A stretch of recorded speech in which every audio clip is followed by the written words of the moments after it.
All right, we're live. My name's Mitchell Marshall. This is Mitch Davis, and we are Hey, Brigham Young University fans and apologists here at Hail of Two Cougars podcast, getting geared up to go for the BYU Arizona season opener, the Cactus Kickoff, if you will. Is that like an Arizona thing, or is that officially like the hashtag for the game? that is like, hey, let's come up with a cool name and market this because we've never done it Yeah, before. I think they did good. I like it. I'm all about having hashtags. Everybody's got hashtags for their weddings these days, and I'm all about it. Unless they suck, but I think Cactus Kickoff is good. Now, if they want to have a hashtag for every game, it's going to go a little far, and it's probably not going to end up being that great. At least a hashtag with a special tagline slogan name. Yeah, we'll see. This game is a whiteout. Is that your shirt? Is that what you're going to wear? No, No. this is not. So, but that's a good choice. I love the Sailor Cougar. I like that white shirt. It looks like a good cotton white shirt. My problem with white is I don't look good in it, and I think it's just not flattering on me. So I've only owned like 2 white T-shirts, and they were free ones that you get from the games. So I went out and I got a white shirt. I like the game day shirt this year. That's saying a lot for you, Mitchell. I know, because I don't spend money. I don't. For all the people out there who have daughters who may be looking for someone who is fiscally responsible. Look, I spent like $15. I like the game day shirt, and I mean they're cheap for a reason. And I didn't want to look like everybody else. And they have so many cool designs this year. They've partnered with Nike. There's a whole Nike store, but again, I'm cheap, so I didn't buy from the Nike store. Oh my gosh, I don't know if you're cheap if you didn't shop at the Nike store. I know. You're probably just an average American. I know. I went to we looked at the Nike store. Expensive stuff at the Nike store. Well, like, there are times when like if you go to the BYU store in general, there's not a lot. Like, it's not the cheapest store. If you want cheap BYU swag, go to Walmart. But I like that there's some poly design in a lot of stuff they do. So I'm gonna be live and periscoping and Snapchatting all about Arizona, and I'll go to Vegas the day before in my BYU swag, and follow us on social media. Not only at Hill of Two Cougars, but you got me. Mitch A. Marshall, and at because I'm Mr. Mitch 90. A real journalist who has to have a semi-responsible Twitter. Even though today I tweeted about the Pretty Little Liars series finale. That's how not cool I am. No, I just saw it said breaking from I follow the entertainment sites because I like movies and TV, and everyone was like, "This is the last season of Pretty Little Liars," and I was like, "Oh gosh." I did watch season 1 because look, there's a lot of attractive people. It's captivating. It's bad TV at its best. Is that? Yep, that's what I meant. Which is why you're also going to go to Mill Avenue, but we'll get into that a little bit later. Yep. All right. So at Mitch A. Marshall, I don't know if I want to give my Snapchat out. I'll tweet that out if I feel like that's safe. Not that there's I mean, I don't know. It's not I'm not an 18 plus, but you just don't know if you want to get that friendly with it. I like my white T-shirt. I did it, and I liked it enough to go out and pay for it, and that's a pretty big deal for me. So Agreed. It's gonna be a whiteout, and you know what? I'm okay with it because it's gonna be hot. It is gonna be hot. Sydney, who we had on the podcast last week, posted a very funny video about how freaking hot it's gonna be. I'll tweet that out later. As someone who lived in Arizona for 8 years. Yeah, you're an Arizonian part. You're pretty Arizonian. I still would not be going to Arizona this time of year unless BYU was there. All right. It's the only thing taking me there right now. I feel you. Maybe that and my family, but usually I even tell them, hey, call me in the winter. See you in November. I'm a December Arizona kind of person. Agreed. I have family in Arizona. Fun fact, I have an aunt and quite a few, and I like them, and I don't know if I'll see them because I'm down there for a very limited time. Sorry, fam. They're not watching this. They don't support me. But this is the one time they will watch. I know. They'll feel the wrath. No, but I don't go there. I went once in February for a what? And I was like, it's February, man. Yeah, even spring training in March, if you're in the sun, it's a good 75, 80 degrees. A little reprieve. And when you came from Arizona or from Utah to that weather, it feels good, but it's still hot. Yeah. But we'll be inside. University of Phoenix Stadium is an awesome stadium. I heard. How is the AC? How does that work? It works. Hey, as long as it works, I'm down. I know there's some science they can heat all of that or cool all of that. I don't heat it. They don't. I hope they didn't even waste millions of dollars on a heater. They actually did not. I've taken the tour. Strongly suggest it to anyone going down there. Can you do that the day before? I don't know. It's a good question. Sorry, I'm gonna tour Chase. Big field. Watch a lot of Diamondback games, so I figure let's do it. It's pretty cheap. Yeah. But tours are always a fun option, especially on vacation. Yeah, there's not a lot to do in Phoenix, let me tell you. I Googled it. Especially not this time of year. Yeah. It's like hikes? No. I'm not doing a hike. Go see a movie? Like, there's just not much as far as theme water parks, and now they're only open on the weekend because it's September. Kids are in school. But there's good food places to eat, and that's all that matters. And if worse comes to worse, I will spend time with my family. And that, not the family, the food, is what will be taking him to Mill Avenue. What? Right next to Just ASU. tell me what Mill Avenue is. I like ASU. Mill Avenue. I don't know. Pretty much right next door to Arizona State. Just this long strip of bars and restaurants. So if you can just imagine what a bunch of ASU students living right next to a bunch of bars and restaurants. Bars have the best tater tots. It can be I'm sure a wild time. I've only actually been there in the day, but maybe I'll walk it. Maybe I'll walk Mill. I mean, if you go to CU Boulder, there's a street called Pearl Street that's right next to CU. I'm sure it's similar. Used to be #1 party school. You can get grilled cheese 24/7, and I mean, like grilled cheese is the best at 3 in the morning, unless you're 7. And I like grilled cheese. Actually, Topgolf has brisket grilled cheese that is really good with good tater tots at their bar, because bars have the best tater tots. Where we went to go to Bourbon House, where it's the official American Outlaws bar. Are good too. Great wings and great tots. Pretty good fry sauce as well. I'm pretty sure we ordered tots twice. We each ordered one, and then we ate them. Delicious. All right, final thoughts from Cam. Mitch, what do you got? We talked quarterback. I guess the newest news is cornerback, in the sense of the depth chart came out today, and Troy Warner, the true freshman, brother of other Warner, of Fred, looks to have locked down the starting spot opposite of Michael Davis. You know, they got Coach Tuiaki got asked today at Coordinator's Corner, like, and this is before the depth chart got released. They just said, what did he do to earn that spot? Did you realize how ready he was?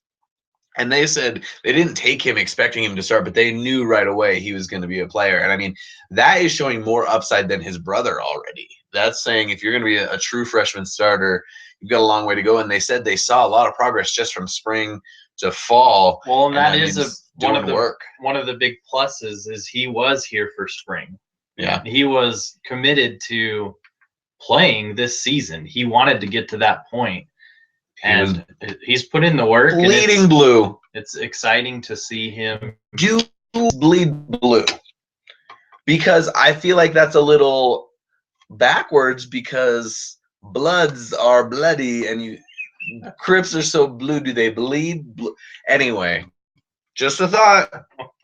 Having the enemy in your but it's blue. I don't know. It's a little confusing. I'm not very well versed in gangs. A few other things I learned at the coordinators thing, which is that JCW is apparently noon to 1. I just kind of saw it and was like, oh, I'm still up, so I might as well go. Got a shake at a BLT. Very good BLTs at very good bacon. And you can't say that about every burger place. JCW's does it right. And $2 Oreo shakes. It was a good time. Saw a few people I knew there. And I was that creepy, weird guy alone, because I had a friend who was supposed to come down on his lunch break, never came. Leo. Here's looking at you, kid. But it was fun. It was fun. Other interesting tidbits. Both coordinators will be down on the sideline, which I'm a fan of. Brandon Doman, I believe, out in the press box. Kind of flip flopped, I think. He Yeah. just didn't quite know what he wanted to do. And guys, I understand wanting to see the all 22, and they made a good point. Their grad assistants are going to be up there, and they're used to watching tape, and they interact with the players a little less. They're doing a little less of the hands-on coaching. Those guys include J.D. Falslev, Harvey Unga, and one other very familiar name that I tweeted out, but I can't remember. Bonus points if you follow us on Twitter. You got to hear an extra name of an old Cougar favorite. Jan Jorgensen. Dang it, you gave it away. Jan Jorgensen, who he's janning it up. He was MMA for a while, coming back as a grad assistant. I knew a little bit about his dating life, actually. More Cougar TMZ. I'm not going to talk about that, but it was juicy.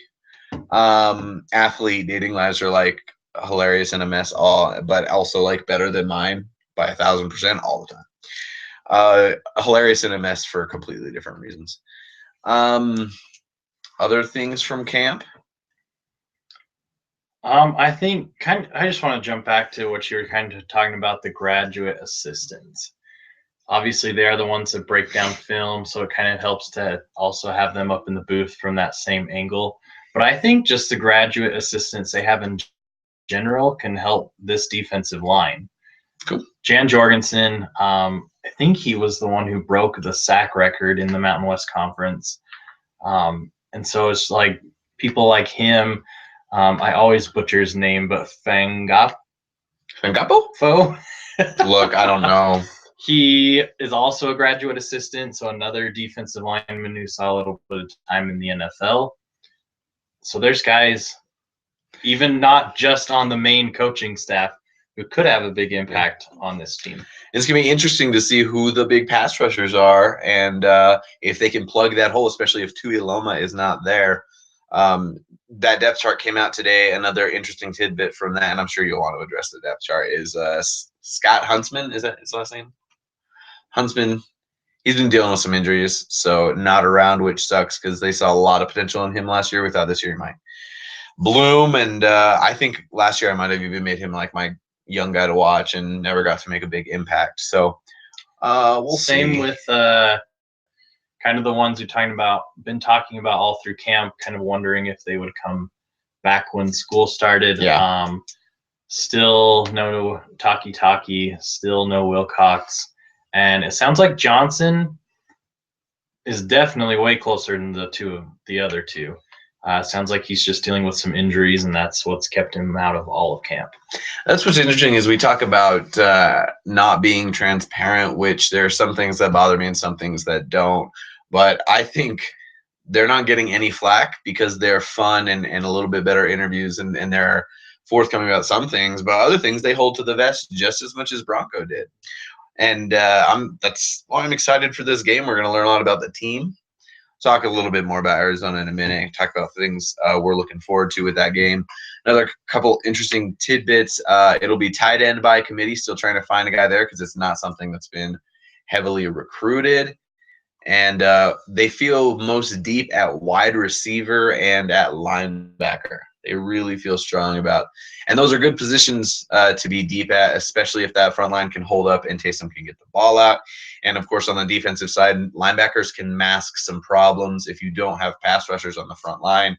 And when you're going up against Pac-12 schools with tight ends and running backs that come out of the backfield in these first 3 games, you hope those linebackers can help to take care of some of those problems while everybody else gets up to speed. Which way do you think it is? And then I'll kind of give you my opinion. Do you think they moved Harvey Longy to defensive line to shore up the defensive line? Or do you think they moved in there because it just kind of fit and they felt like other linebackers? I feel like it fit, and they had enough guys to make up for him because not only was he a linebacker, but a mid linebacker. And so it's a pretty different role. But they said his role is flexible. So I think they are so confident in him. Well, they even list him as like around. What, an ST, which I didn't quite. I'm like, I didn't even look. Specialist or we're going to see him all over the field, but probably mostly coming off the edge. And there are so many hybrid positions in football these days where that guy on the edge, whether he's listed as a DE or a linebacker, he's common. And he may come out of a 2-point stance, a 3-point stance. He may come late. He may come inside on a tackle, on a stunt. It just depends. I actually now remember, now that I asked this question, I feel like I have my answer, because I remember now Kalani said at some point in time, Harvey was struggling to keep his weight down at a linebacker weight. And so it was kind of this thing of like, why are we pushing you to stay at this linebacker weight if you could be just as good of an athlete and contribute to the team at your natural weight at defensive end? Yeah, whatever you can do. Season's biggest questions. Do you have one? Do you have one in mind? Because I feel like there are so many, but because there's a new coaching staff, it's a tough schedule. What's no question? I think as the cornerbacks go, the BYU defense will go. Okay. They're transitioning to a man-to-man defense, which these players, at least at BYU, have never played before. They were playing a cover 2 zone. And so I think if they can play really well and if they can hold the receivers, it gives guys like Harvey Longy, like Fred Warner, time to wreak havoc in the backfield. I hope so. But that's some of that. A lot of that is individual athleticism. They've been moving guys around in the secondary. Got some guys who are corner or safety now. I think that's it's a good sign then that, or maybe it's a bad sign that Warner's over there because not used to that other system. We know he's a very athletic guy, so maybe that's like we need someone who can play this, or maybe it's he's that good that he's ready for it. And the cover 2 zone, I hate to compliment the old regime. No, I'm kidding. They did a lot of good things with it because sometimes that zone can it can leave way too much space. And it depends on your safeties because sometimes they played it like a cover 3, which looks scarily like a prevent defense. And I didn't like that. But, man, if you get burned, you get burned. There's not much to it. And the coaching staff has said, there's going to be times we give up a long ball down the field, but we feel like the risk, reward, and kind of weighing those out, ultimately, I think it allows some of those special players on the defense to get to the quarterback a little bit more. Boom. My biggest question is Taysom. As though I've been Taysom's #1 cheerleader, I might as well have a skirt that says Taysom on it.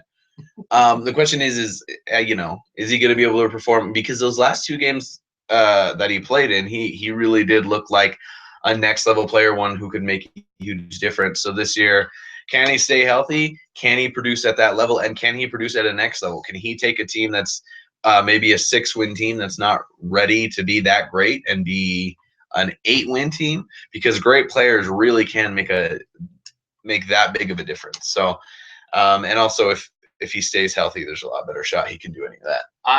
My question with the quarterback is, and with Taysom is, every time Taysom's been hurt, it's been a season-ending injury. Mm-hmm. My question is, what happens if it's not a season-ending injury, and then Tanner comes in and plays really well?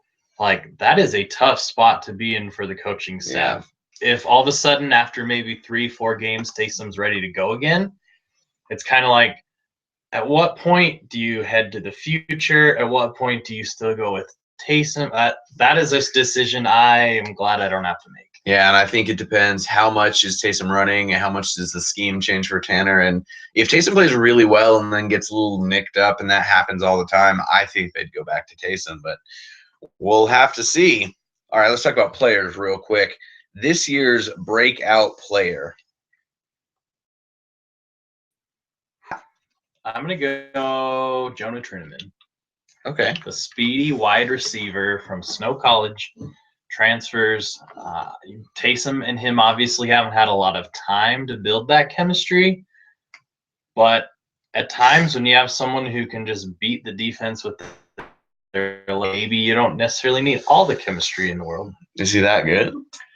That the Is he that reports fast? reports are out of camp, or he is No, a speedster. I have heard really good things, but speedster at BYU can mean different things from speedster. I mean, corners are some of the fastest I'm hearing guys. Todd in the country. Watkins Whoa, I don't. Todd Watkins. This year's breakout player can Taysom break out again? No, I'm kidding. Hopefully he's not a break anything. Oh break wow, with why'd you gotta take it there, Like- Mitch? Why did you have to take it there? Sorry. I don't know who's gonna break out this year. I just don't know. I mean, at wide receiver, that would be great because, he's playing. Mitch Juergens is back. Dye is back. Kurtz is back.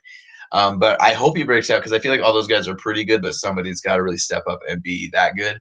I wish I knew these offensive linemen better because I act like if I could have anyone break out, it'd be, the offensive line. Andrew Idy, I'm excited to see what he can do. The SU. And Two two Thunderbirds. Two former Thunderbirds on the offensive line. Also, more Thunderbirds drafted last year, and we've got Ed Lamb, so hopefully we can translate a little bit of that because for their size of their program, they did some pretty incredible things that BYU and Utah State haven't done. So, does that mean these offensive linemen are good, or the offensive linemen of the past at BYU from last year were not so good? I don't know, but it's a question mark. Oh, don't make that noise. That's good. Freshman of the year, for me, that's Warner. It's make or break, but man, it would be real nice to see him have a breakout, a little bit like Kai Nakua did last year. And I think turnovers are a big part of that. This thing is scoring big plays and turnovers make up for a lot of the little things. And if you can be part of that, I hope that works out. Do you have a freshman? It's always hard to freshman move. So I guess just based off the depth chart, I've got to go with Troy Warner because he's copying me. He's getting time and the most chance to be an impact player. Like to see, which I have no clue what his progression is up to this point, but Alema peeling from defense over to, I would love for anyone, freshman or anyone at the tight end position, to break out. That would be fun. Another guy I'm really looking forward to watching, obviously he's dealing with a crowded field, is Moroni out at wide out. That's someone I think could break out because everyone felt like he could have played more last year, but they had Mitch Matthews out there, and so hopefully he gets a little more look.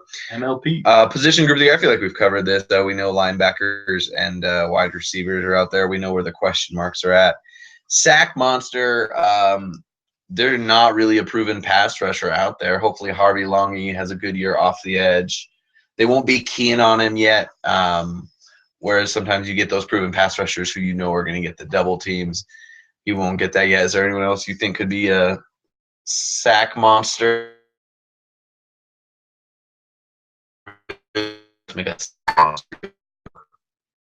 Don't want to copy you and Harvey Long. He's obvious choice. I'm excited to see what new role looks like because in the past Broncos defense, he kind of played that Kyle Van Noy position where he could just kind of do, I can't really say whatever he wanted, but he had a lot more freedom. And so I'm curious to see what Fred Warner's role is and how much he'll be in the backfield or how much he'll be out. I don't think obviously with no scrimmage or anything, we just haven't seen enough of these guys to really know who else could be a threat. So we kind of both default to Harvey Longy. The other one whose name is completely slipping my mind right now. Well, fail. If I could look at the depth chart. There is another defensive lineman who I heard Coach Tuiaki say is NFL material, and that if he puts the work in and he continues to progress at the rate he has been, that he thinks he's an NFL lineman. And it wasn't Travis Tuiloma. I mean, BYU hasn't had a lot of those. We just haven't a lot of success at that level. All right, touchdown king. To me, this has got to be Jamal Williams. They've got to be able to drive the ball in and give it to him and be able to plug it into the end zone. I would be surprised if we have a receiver who kind of makes his way into the end zone a lot like Mitch did last year, but that would be great. Again, if Trinman can be that long threat. But for me, it's Baby J, Baby G Swag Daddy, J Swag Daddy. I don't know, Jamal. You've got a complicated Twitter handle and a whole thing of nicknames, but really hope you get in the end zone a lot. Tomasi Lalile is the lineman I was thinking of. Tomasi Lalile. Man, got to get down these pronunciations. Yeah. And it's only going to get crazier, Mitchell, as the years go on. More Polynesians come to play. I love them. I just have to, once I get most of them, like once I get them, it's been tough going. I haven't actually looked that hard. Most valuable player. Here's the thing. If Taysom Hill's not their most valuable player, BYU's in trouble. Agreed. So I'm going to go with the big tasty Taysom. Who you got? You can't pick Taysom. I'm going to go Jamal. I feel like Jamal is poised for a big season. I feel like we all really like Jamal, and he's shown glimpses of greatness, but neither him or Taysom has truly had that full incredible season, which a lot of guys do have before their senior year. Usually better than their senior year because then teams kind of see it, and they have all the focus on them from other teams, so it'll be hard. But with us talking where BYU ranks in rushing and stuff, these guys are going to help because somehow, even though they haven't had that year, they're both really high up in a lot of rushing statistics in BYU history. So, do you feel like at times Jamal gets overshadowed by Taysom? No, I don't think Jamal's shown as much as Taysom. Agreed. But I feel like there's times he puts in a solid game, but maybe doesn't have quite the highlights Taysom does, and so we all go, "Oh!" But that's kind of one thing I like about him is he's a downhill runner. He's an all down back, and that's what's great. But yeah, he's not always going to be flashy. He didn't leap over anyone like that. I probably did, but yeah, I mean, maybe he's not as much of a highlight reel, but I think he'll take that, and I think we should all be encouraged that he was named a captain. And that he has been a little bit more quiet. Like, he wants to come out and play and do things right. Because he's ready to go to the NFL. I think that's what it is. He knows this is his year. He's got to show a lot, though. He needs to, make sure that he's, putting winning and getting in the end zone first, and he'll be just fine. Coach prediction. Which coach will look back at the end of the season and say, I'm so happy blank is coaching at BYU? I'm going to say Gennaro Guilford. I'm going back to those cornerbacks. I loved watching Gennaro Guilford as a kid. The time that he nostalgia. How could you not with this coaching staff? Easy. I wasn't watching BYU football back then. When he intercepted Utah in 2001, so much fun watching that. Sealed the victory. I actually was watching BYU football then, but it doesn't have that same ingrained. But I think he's because let me just explain a little more. Who was coaching the secondary? Okay, that has nothing to have to do with him coaching. Who was coaching the secondary last year? I don't know. What's his name? Our favorite guy, Nick Howell. Oh, really? I thought he was you're right, he was. That was his position group, too. Okay, would you take Nick Howell or Gennaro Guilford? I'll take anybody but Nick Howell. Boom. We're going to see improvement. Actually, Nick Howell, my issue with him was as a coordinator. But my coach, and this is going a little bit easy, but it has nothing to do because I did not watch him play at BYU, is Ty Detmer. Because I really like hearing Ty Detmer talk football. I really like that he was a backup in the NFL for so long. That can be great. And we kind of hear that this coaching staff is new, and we kind of hear that they don't have that much experience. But I think Ty Detmer gets a little bit of a pass and hearing him talk today, even though a lot of it was coach speak, it made me really excited to see what he can do. And he just sounds really ready for this opportunity, although it's a little crazy and a little out of nowhere when you really put it in perspective. I think he can do things to make these players have more opportunities and play at a higher level.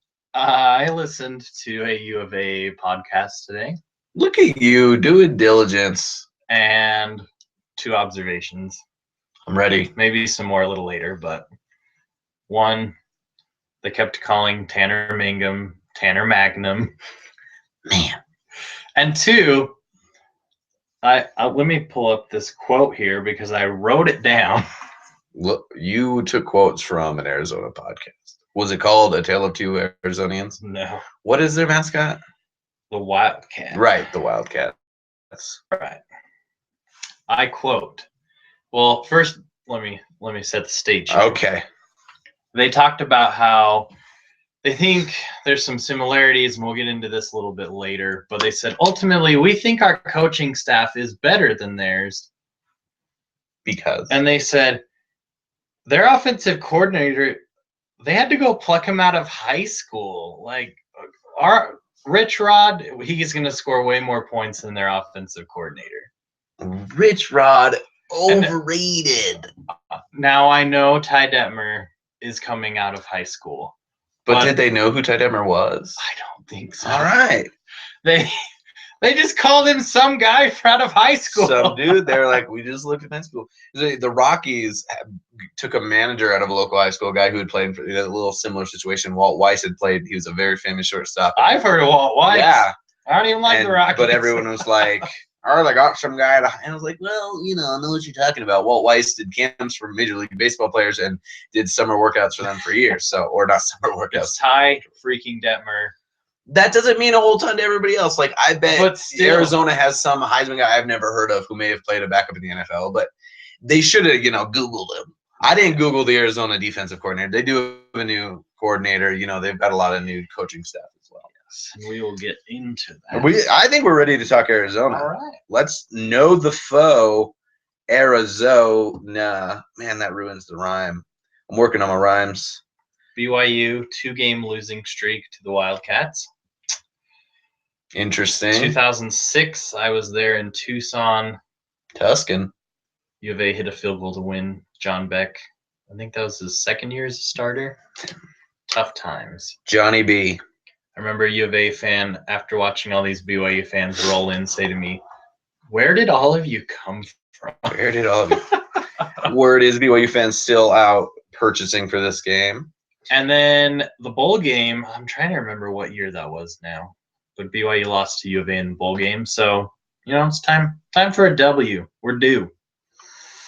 Talking Arizona a little bit, they were picked to come in 4th in the Pac-12 South. People are really confident in their offensive ability, but Rich Rod even was like, we're kind of starting over on a lot of fronts. They have 2 quarterbacks, Anu Solomon and Brandon Dawkins. Don't be surprised if both play, but everyone says Solomon has the edge, but he was hurt a lot in spring, and they definitely are their depth chart says or. It says Solomon or Dawkins. The guys on their podcast, the Arizona podcast, which I'm sorry, I can't remember the name of it, but A Tale of Two Wildcats. We're doomed. They think it's a smokescreen and that Solomon is the man. Interesting. They think he's got the experience, and ultimately that was the number one thing people were looking to, is like, this is what's going to keep him on the field more. But they say defense is going to be a problem, and they did change over, so that can help, but there's also growing pains. But, we can't say that because BYU is going to have growing pains on both sides of the ball. They hired Marcel Yates out of Boise State last year, BT Dubs. Wildcats won a bowl game. They finished 7-6, but they went 3-6 in Pac-12 play. But the year before that, they were in the Fiesta Bowl. So they have definitely not been a bad team. And in fact, I remember feeling like them and Utah actually have an advantage over the other Pac-12 teams, and that they're a little bit more stout overall. But it'll be – I don't think it's a gimme. I think it'll tell us a lot, though, because after this, UCLA and Utah are better teams than Arizona, in my opinion. Definitely UCLA. But I'm excited. Another thing we're not going to get to see this week, but I'm excited to see is how the BYU coaches plan specifically for teams, because the previous regime was all about we're going to do our thing, and they did. I mean, that was coach speak, but to some degree, you never saw them make big changes. And what I liked hearing today was both coordinators seemed to be really prepared to change things up, to do different schemes. And they talked a lot about situations depending on the opponent. We're going to the ball here. We're going to change if we notice the defense is sitting in Nicola, and so that's good. I'm excited to see how much some effective game planning can do. And I think Arizona is a little unpredictable, so BYU will find out a lot about itself, and then halftime adjustments will be made, and we'll see if that can help improve the situation. What other Arizona thoughts you got? Defense, like you stated, new defensive coordinator coming from Boise State. Got to admit, part of me is confident in the fact of if Robert Kanai can put up points, Truth. Ty Detmer offense can put up points on a U of A defense. But sounds like they're going to be running more of a 4-2-5 defense, kind of a little throwback to what Bronco tried to once bring to BYU. I think that sets up well for the running game for BYU. Yeah. That can keep them spread out, and if things break down, there's space, and also hopefully you generally have 7 guys in the box. Hopefully with 6 in the box, BYU can take advantage of it.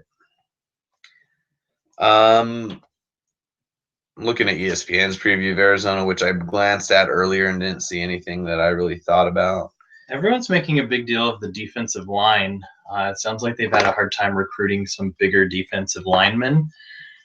There again opens up possibilities for the BYU run game. And I wouldn't be surprised if, obviously we know BYU is going to cut back a little bit on Taysom's designed runs. We're not going to see the draws, the dives from Taysom, but that's what we kind of heard today, is there will be a couple design runs, but mostly that's he should be just prepared. But I just really think this is a game where you're going to see BYU just rack up the yards in the run game. Taysom, I think, is going to do a little bit of his thing, and Jamal is going to get the ball quite a bit. And I think easily a 100-yard rushing game for Jamal Williams in this game. Wow. Bold predictions courtesy of Mitch Davis. Yeah, I hope so. I like hearing that. I think if they can use run to set up passing that can grow, that would be great. So I'm down with it. Are we doing score predictions at the end? Yeah, we'll hold off that at the end. Well, what do you have next on the agenda? Because I want to talk about this. The receivers from U of A, just wanted to quickly touch on that. It sounds like a strength. It's a strength, but it sounds like they're not very big. But they're fast, and so it'll be a good test. A good test because I think you're going to see a lot of screen passes and things like that try and utilize getting their receivers the ball quick and headed down the field. And that's something at times in the past BYU has struggled with on defense. And so it'll be interesting to see what they can do to kind of bottle that up. And that's one area I really like Michael Davis. I feel like he's a good open field tackler. Yep. I'm hoping the other side, if it is Troy Warner, which it looks like it is, hoping he can do the same, because if not, it's been, like I said, a struggle in the past, and I don't want to see that again because it gets frustrating. And we gotta have depth there, and hopefully there's pressure, so that ball has to get out of there. Ken Griffey Jr.'s son is a receiver for U of A. Do you think we're gonna have a Ken Griffey Jr. sighting at University of Phoenix State? I hope so. That'd be cool. I would love that. I saw an infomercial with him, and he did the whole Hall of Fame thing recently. He's been around a lot. A little chubby, but man, one of the most exciting players to watch. And as I think it's pretty well agreed upon, if he stays a little healthier, he could have really racked up some historic numbers. Ultimately, it sounds like Rich Rod just doesn't, like all of us, he doesn't know what to expect. And to some extent, we don't know what to expect from their defense. That's true. This is going to be a good, like, who can adjust and who's just got guys who are ready to come out. And Broncos teams had some problems out of the gate sometimes. Losing that game to Virginia in 2014 punched me in the face. Yeah. Oh, that was on my time hop today. Oh. It was like, I'm sitting in the studio depressed because Greg Wrubell's really sad, and it's really sad that we're blowing the season so soon. Yeah, I was right. And that changes the whole mentality. I mean, then Taysom goes down and they screw up against Utah State. But anyway, let's talk about the Cougar Club. This is the thing the Cougar Club sends out. What? BYU probably isn't going to like this because I'm going to make fun of them a little bit. But what?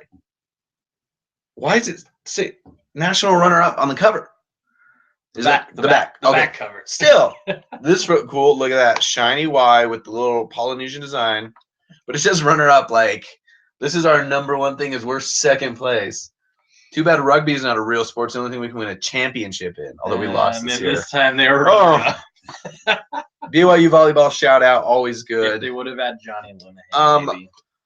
Best tidbit from this, and there are some. I haven't looked through it that hard. Mitch is a Cougar Club member. I am not. You actually get a year free when you graduate. I don't know if I can still take advantage. I did not take advantage yet, but I just got a text and I'm looking at it. It's from read the name of the person. No, I don't know. This is a good idea. It's Megan from an app. I met her on an app because that's how people meet these days. No, I actually normally don't, but she's cute. We'll see. Gonna go get some breakfast. Nice. That's why I stopped to read it. If it was Mom, I would have been like, Mom, stop texting me during the show. Gosh. Back to the Cougar Club. If you want to be a member of Cougar Club, it costs you because you're helping to support the program. I don't think it's going to show up well. It can cost you as much as you, in a way, want. You can put a little, or you can put a lot. I watched this Christmas episode of The Office the other day, and Michael Scott's like, gifts are great because then you can put an exact dollar amount on how much you love someone. Let's talk about the dollar amounts in which you can love BYU. Does that mean I only love BYU? No, that means you're a poor young person. That's okay. The bottom line version is a Y fan. $60 a year. You get to go to some cool. You get some free. You get some early access to a couple of shopping things.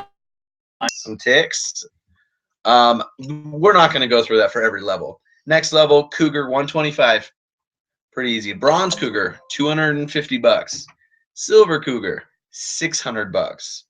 So $600. All right, you're doing something. Hopefully you get a t-shirt. Golden Cougar $1250.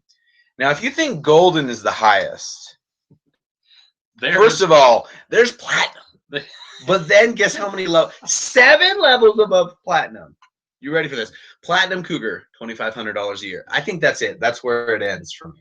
Unless I'm a millionaire. Like $2,500 a year, it's like I'm well off and I feel like supporting our athletics. Maybe, and I'm not an academic person. I'm like, man, if I'm going to give money away, like, let's support a scholarship. You want to know or the some funny like way? School thing. Like, let's build a computer. You want to know the funny way that they like sneak academic funding into Cougar Club? How do they do that? Which it's not even really a part of Cougar Club, but they send you an email. They're like, hey, you want one of these cool license plates that has a Y on it? Well, then go donate to academics. The biggest mistake I ever made was one time I was feeling giving, and they were giving away hot dogs. So I donated $5 to something on campus while I was a student. That probably cost $5. Yeah, it was actually it was J-Dog-esque. Like, it was not it was good. And I was feeling giving that day. Now I get calls, and there's literally, I would prove this, but my phone is recording Periscope right now. I have a call that says BYU wants your money, and I don't answer it. And last time I called, they like left a message and were really nice. Like, we haven't heard from you. And they had like looked me up. They're like, we see that you do this. Dang. And I have a job. I'm a producer at a news station that makes it look like I make a little more than I do, quite frankly. And they're like, if you could give $5, brought this up. They're like, could you give us just $5 a month? And I'm like, man, they're not letting this go because I donate. You do one good thing, and they want you to do 50 more, and I'm just not ready for that. I'm poor, okay? I'm cheap too. But anyway, I would love to think once I'm a little bit more established, I will support BYU in some way.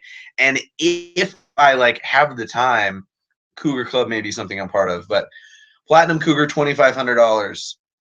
Legacy 1, This is where it gets $10,000 getting plus crazy. $1,250 annually. You're doing pretty good. Legacy 2, and there's a lot of legacies. $25K, $1,500 annually. Legacy 3, $50,000 initially, $2,000 a year. Legacy 4, $100,000 initial gift, $2,500 annual renewal. I love how all these are like, you can only qualify by giving this much, and then you have to Then continue. we need to know Like, you are oh, in this for life. You gave us $1 million. That's not enough. You Oh, gotta the million keep is, giving. I hope it's for life because it doesn't have an annual. Okay. We'll get to the million. And I know BYU has some wealthy business owners and Donors tech, like, make the athletic world go round. but ones that care about football that much, and you're paying all this money to this hierarchy and this snobbish system. Anyway, I've got some issues. Legacy 5, $250,000, only $3,000 annually. If you can give $250,000, then you think you can give more than $3K a year? Legacy 6, and this is brand new. So if you were like, man, I wish I could give $500,000, But there just wasn't a group yet. But now there's a group. Now there's a level. $500,000, $3,500 annual renewal. It's like you gave us $500,000, but if you don't give us $3,500 a year, we're gonna question your commitment. Once you're hitting level 3, you're donating more money than I make in a year by quite a bit. Yep. Which is cool. But a shame. Think about the good you could do, like poverty, man. What was that? The other day, my buddy was like, man, we just got to pray Taysom stays healthy. And I was like, well, once the season starts, I'll start praying for Taysom. And that's actually, I have limited spots in my prayers. And I'm putting the African children for the off season into that prayer slot. Priorities. Here's your priority if you're in the athletic director's circle. $1 million. Which includes people like the Millers. How many people make $1 million and really love BYU football? And it used to, okay, that's a new thing. It's the athletic director's circle. Like, you better get to eat lunch with Tom Homo whenever you want. You know, Tom Homo's hard to get an interview with, an appointment with, because he is a busy guy. I mean, I understand. I never had an issue with not having access to Tom Homo. But hopefully right now he's even busier, trying to get us into the bloody Pac Big 12. 10. I don't care. Just get us in one. Get us in one. Oh, shush. Anyway, the athletic director's circle, $1 million, no annual on that one. That's the time when they're like, okay, all right, you did enough. You did enough. We're gonna let you in. You can stay. $1 million. I just think this is something I think we know goes on, but until you see these numbers, you don't really fathom. Maybe we should show you this. Maybe. You don't really fathom. $1 million. What is going on here? Million. I don't even like Austin Powers, but I know at some point he's like, $1 million. It's a lot. And now it doesn't seem like as much as it probably did when Austin Powers first came out. Nope. But yeah, you gotta love BYU football and be really wealthy to be able to say, I'm gonna give him $1 million. And if I'm giving $1 million, I want something named after me. I want a tile somewhere with my name on it, permanently engraved somewhere. I know the donated that. There's a nice little mural of tiles. I don't know how much the Millers donated for Miller Park to be named after them. Yeah, that's true. Millers are doing well. Gail Miller is a very nice person. She's around jazz stuff a lot. And I mean, I question any rich people because I always think that they have a shady, but there's something shady going on. When you're that rich, you can't be a good person, right? No, that's not true. I do know for a fact that BYU's student athletic building was paid for by one man. Wow. He lived in the Newport Beach area. Wow. I also know for a fact that all of the equipment inside of that building was paid for by another one man. Wow. That's like, you got to be on another level. But like, look, if I'm making billions, I will throw, I promise. Am I ever going to do that? No. Because what do I want about sports? For now, my $60 is actually no. I added this up this recently when I purchased my football tickets. Okay. Just math. I have spent rough estimate we're talking tickets, travel down to Arizona, Cougar Club, things of that nature. Swag, or did you not count swag? Yeah, I'm sure I kind of estimated. You're like, spent some on swag. I estimate I spent $745 this year on BYU. This year alone? That's a pretty good chunk. It's a pretty good chunk. Don't tell my wife. I don't know. But I'm sure she already knows. $18 t-shirt, tickets to Arizona, which honestly I don't know how much I paid for. And you're driving, I don't remember. So gas is pretty cheap when you're driving with other guys. Yeah, driving with 4 people. We're staying at a friend's house, so free. Yeah, so look, it's not that I don't love BYU monetarily, but they need to earn my money. Anyway, you win a national championship, I will go Y fan. That's $60. Oh, I kid because I care. Random thoughts. Let's talk fantasy football, and then we can make some predictions. Alrighty. Fantasy football. I usually play in one league with friends. And here's the thing. I'm not going to say I've never gambled because I'm going to Las Vegas on Thursday night on my way to Arizona. Needs him to go to Greyhound races. He is. I don't, because I don't think I have any control. Blackjack, I have some control. No, I last year I was like, oh, I'll put like, I don't know, whatever the minimum bit, $20 on the Broncos for the Super Bowl. Look at what happened. I would have won $40. I don't know. But I do a fantasy football league. We put $20 in, which I don't really think of it as gambling. I do the same. It makes you be a little invested. Yeah. That's what it's become, and keeps everyone a little more interested. And if you at the end you can win $150. Yeah, that's a pretty good feeling. It's not DraftKings, which ESPN did an article on DraftKings BT Dubs and their quick rise and fall because of the legality issues, and it was really cool. After last year, we were just sports fans, even if you're not an NFL guy, blistered with ads for it. But one of the popular things with naming your team, and I usually name my team, I used to go pretty cheesy. Last year I was the T-Swifties, big Taylor Swift fan, and I knew it was a little anti-culture. All the guys in my league who were more, I knew the 3/4 of them, I was really only good friends with a handful, and the rest were like, Taylor Swift, man, come on, bro. Anyway, this year I went with you use a player's name to make something up, and the starting quarterback for the Broncos, which is kind of a shocker, second-year player, a 7th-round draft pick, is Trevor Siemian, and I was like, what can he do with Siemian? Siemian Toast Crunch. Boom. And so I'm excited about that. Came up with that all on my own, but there are some fantasy football name generators. There's some fun ones. So let us know what you got. What did you do? Boring. Mitch? I know. Look at you. I've been Mitch's Marauders since I was probably 8. Okay, so did you come up with Marauders from like the Pirates or from like the Harry Potter Marauders? Pirates. Dang it. I almost thought a lot of you. I'm a big Harry Potter fan. Big Harry Potter freak. Anyway, you got some fun names? This is a list. Only read the PG ones. We're being PG now. Fantasy football Before we were like calculator. PG-10. These are the top fantasy football names of 2016. I want to read some. Go first. Some good ones here. Somewhere over Dwayne Bowe. That's so smart. Just girly things. Ingram Toenails. Forgetting Brandon Marshall. Jamal Charles in charge. A boy named Sue. I had heard that one. God hates Jags. Yeah. But I say God hates the Yankees a lot. And the Browns and Discount Belichick. The Ertz locker. It hurts when I pee. Le'Veon Prayer. Des Dispenser. The Big Gronkowski. Sproles. The Brady Bunch. There you go. Corn on the cob.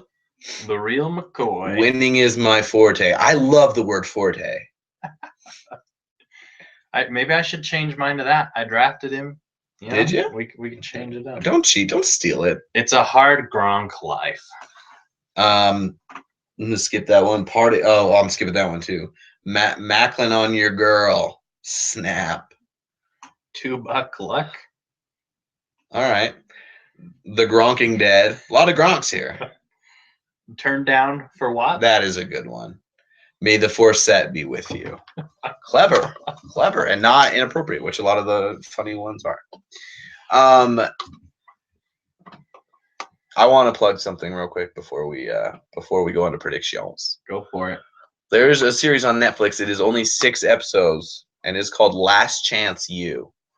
And it is about East Mississippi Community College, which is a junior college in a tiny town in Mississippi, called Scuba it's Scuba. Anyway, and guys go to this junior college generally because they couldn't hack it academically or they had behavioral issues, but they're usually D1 level talent.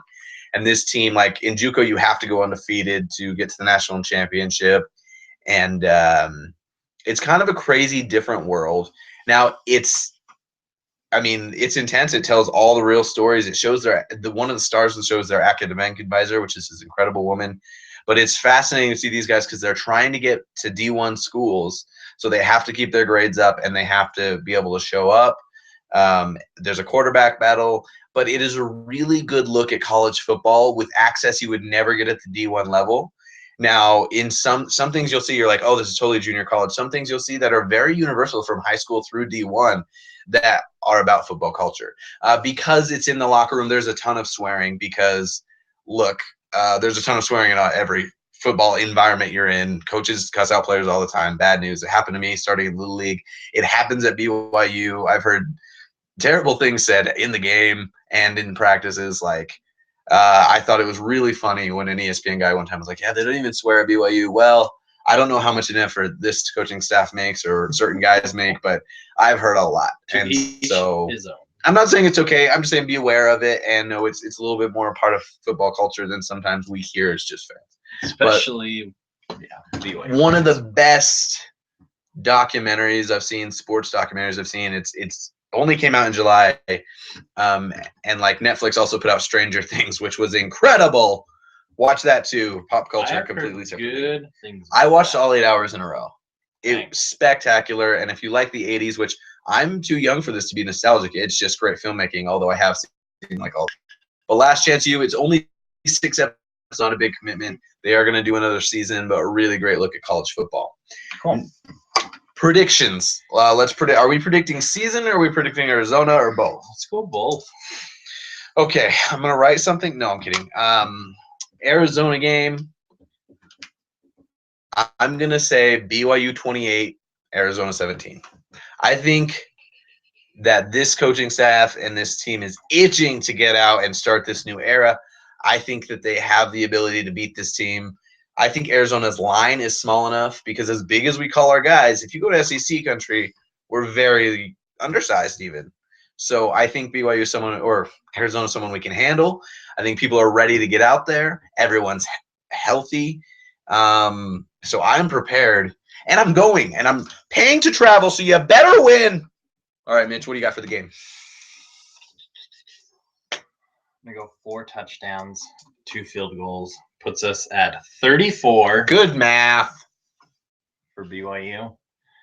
And I'm going to go. How much for the Cats? 28 for the Cats. All right, so a little more scoring. That'd be fun. That'd be fun to watch. A little bit of a shootout. I don't think it necessarily is a indication of BYU's defense this first game, but it'll be interesting to see how much team this week and how much is like, well, we didn't really get a chance to figure this out, and now we're going, UCLA. So it'll be interesting. So let's write that down. We got all right. 34-28. I'll write this down, but you got to put it in the Google Doc because I'm not keeping. I'm writing down on an envelope. An old.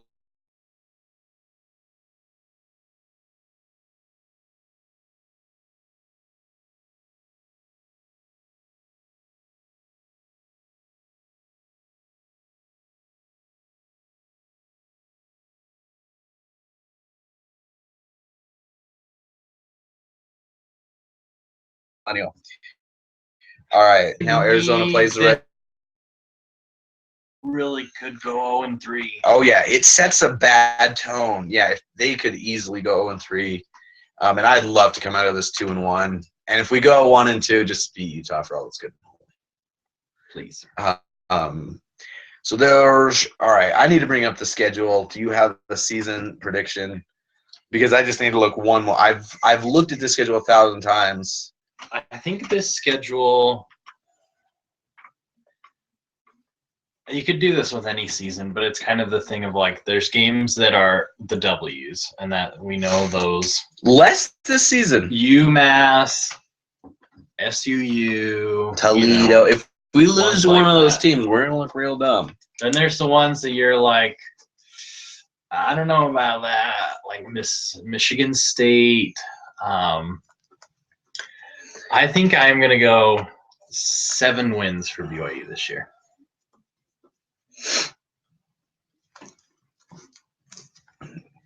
How many games are we playing total? I'm really bad at math.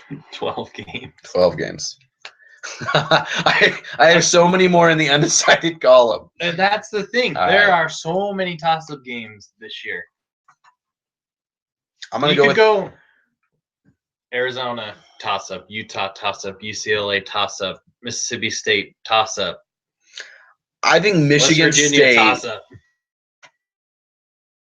put down as an L, and if BYU pulls it off, I think they'll find that L somewhere else. I'm not usually the optimist. I'm gonna go with 8. I think 8. Man, that would be just a really good way to start. I would love 8. I think the team yet, and It's so true. I feel like I know less than I ever have about a BYU team heading into the season. I had to close. I couldn't stop looking at the $1 million runners up. Holla for the runners up. Anyway, all right, we need to write those down too. This is a lot of it depends on Taysom Hill this year. Well, I think if Tanner goes in there, he's the difference in the sense of. I think Tanner can be really good. I think Taysom can be like massive difference maker good. I think that, and I'm not saying Tanner can't be that, but I think maybe next year or after he's had that second full-time year under his belt, then I'll go into the next season being like, okay, he's gotten better and better. Now teams are gonna be ready for him. Can he really take that next step? So we'll see. I would love to be proven wrong with this. But, there's some tough things in this schedule. About so much unknown. I think to some extent, we still look back at like the last 10 years, the Bronco years, and are kind of like, oh, we usually start out slow and we lose games in October, early November that maybe we shouldn't have, and clean slate. Who knows what's going to happen? And that's what makes this season so much fun. Hopefully there's a new culture. That's why BYU, that is true. In all reality, we gotta do this after I don't wake up one time because I'm not loving it. This is why. Oh my gosh, you went there. That's why I couldn't buy that T-shirt, the game day T-shirt, because it says "This is why," and I don't hate it. I don't love it. I get it. Actually, I think when it first came out, I loved it. It says "Rep the Why." Repping, that's worse. Okay, that's what I was thinking of because I actually think "This is why" has some more merit to it, but repping the why, like, I get it. I get why we did it. We're representing the why, the young in Brigham Young. You know what other school Brigham Young founded? Utah. Anyway, I think that is why more BYU fans are going to show up for this U of A game than U of A fans. Where are you sitting? They are so excited to see what this coaching staff and this team can do. Makes you clean slate. The everyone is excited to see the coaches show tomorrow. Sold out like that. Like 2 minutes. I'm considering going. I can't say sold out because dude, taken up, filled up. They don't filled up. That's the word. If you've never done that though, go. Where are you sitting for the Arizona game? I know a lot of people going to this game. I am at about the 10-yard line on the BYU side, upper deck, third row. Okay. I know I'm lower in an end zone. I don't actually really know any more specific than that. I saw the view once. I was like, sure. And I just want to go. I want to go to Vegas. My dad's one of those, and at times I agree with him. I wish I could find a nice middle ground. Oh wait, that's called the suites level. Not possible. That's why He it's so likes being a sweet. little higher up though. Feels like he can see more. No, absolutely. No, I'm And so, and I'm in somewhat of agreement with. Like I said, I wish I could be a little lower, but that's. I've sweet. watched football games from too close. I've paid a lot to watch football games from too close. Too close. So I'm understanding. Is your wife and child going? My wife is. The child, back in like when I bought the tickets, I was like, oh yeah, this is gonna be your first football game, Callie. I remember it's you. Gonna be awesome. Oh, your baby didn't understand you because it's a baby. And now I'm like, oh, you crawl everywhere and For like every year, like hey, you won't want to be there for 5 hours. Are you flying? The game starts at 8:30 Utah time when you go to bed. So babysitter. But me, my dad, my mom, my 2 sisters, and my wife. Wow. Party family affair. Yes. We are flying. If you have a child under the age of 2, why wouldn't you fly? Some kids handle it better. But no, my nephews and nieces, there are a couple that like their parents, it took them like 12 to 14 hours to get from Utah to Colorado, which is just crazy because of the crazy. But there are a couple. I have other nieces and nephews. Shout out to Lily and JoJo. We drove from Colorado to Florida and they did it. Dang, they nailed it. They killed it. I figure if they're free, keep flying. Oh, absolutely. You've got another year and a half to bank on that. I'm driving with a bunch of dudes. I don't know how we're going to Vegas first though. We're breaking it up. We're gonna stop there for like 7 or 8 hours. So that'll be good. Hopefully that helps. I drove to Colorado last month, so. And you couldn't convince him to go to the Broncos game, huh? Yeah, there's a Broncos game in Arizona on Thursday night, and I'm not going. And when I told them like, hey, I might fly down early, see some family, go to this Broncos game, and they were, because they're like, this is our bro bonding trip. And one of them is a father who like we actually hang out quite a bit for the fact that he's also a very responsible person. That he's like, it's my bro weekend, and he's a bro. Like, I'm just gonna put it out there. He's a bro. Anyway, it's been real. It's been fun. Keep up with us on Twitter and Periscope. Word this week at A Tale of Two Cougars. The 2 is the number 2, and then on Facebook, A Tale of Two Cougars. The letters. I'm sure at some point maybe we'll get together before the game. Have another little chat. Yeah, and I might just Periscope or Facebook Live from A Tale of Two Cougars just for fun. Yeah, just around warm-ups. But yeah, I mean, touchdowns. A lot of fun people going to this. So if we run into some BYU royalty, I'll just pop up the Periscope. Ken Griffey Jr. Look, it's Ken Griffey Jr. Ken Griffey, what do you got to say to BYU fans? Be like, going down today, man. And I'll be like, oh, shut up. Can I bring up a weird baseball fact? The Mariners had Ken Griffey Jr. and Randy Johnson. And Alex Rodriguez. And Aldo Rodriguez. And then, like, once all of them left, they had that unbelievable season. Just a thought. Ken Griffey, I always think of as a Red. Always will. I think it makes sense. Randy Johnson, always a Diamondback. Yeah, even though he had those great years as a New York Yankee. Jesus hates the Yankees, as I said previously. Are we just rambling? Do we have anything else in Duckett? Anything to look forward to? I'm stoked. I'm driving down, heading out Thursday. Ready to watch some football. Here. We're singing. This is a singing podcast. That's dangerous. Anyway. How excited we are. I'm Mitch Marshall. A lot of questions will be answered this Mitch Davis. We are Tale of Two Cougars. Rise and shout. We were supposed to have a guest this week. He had work come up. He was another Wolverine. So next week we will be kind of guest heavy. We're gonna have at least 2. Oh, we will. We're gonna have Christian, who is a sports journalist in the making. We also did comedy together. That's really what's important. My friend Landon, who is we're gonna have a Ute. My favorite thing with Ute is I know spelling Ute YEWT. That gets him so upset. Yes, it does. Like, why do you do that? Please stop. But we have a couple other cool guests lined up, including like real prominent people that aren't just our friends. That'll be fun to have on. Although Sydney was a good one. She's like a real person. It will be interesting to have a Ute on though. That's a first. It will be, and I'm hoping you two can be civil. And I'll just probably be yelling at my phone. I might have to step out for a minute. No, I'm good. I'm mature. I'm rooting for Devontae Booker because he's a Denver Bronco now. But I have no problem with that. Yeah. But anyway, we'll holla at you next week. Game this weekend. It's real football time. I'm stoked. I hope you had a good time taking a look at the game. Yep. Peace out. Go Cougs. One at a time. I'm going to stop this one. Oh, we're still on this one. We could edit this, but that would be less fun.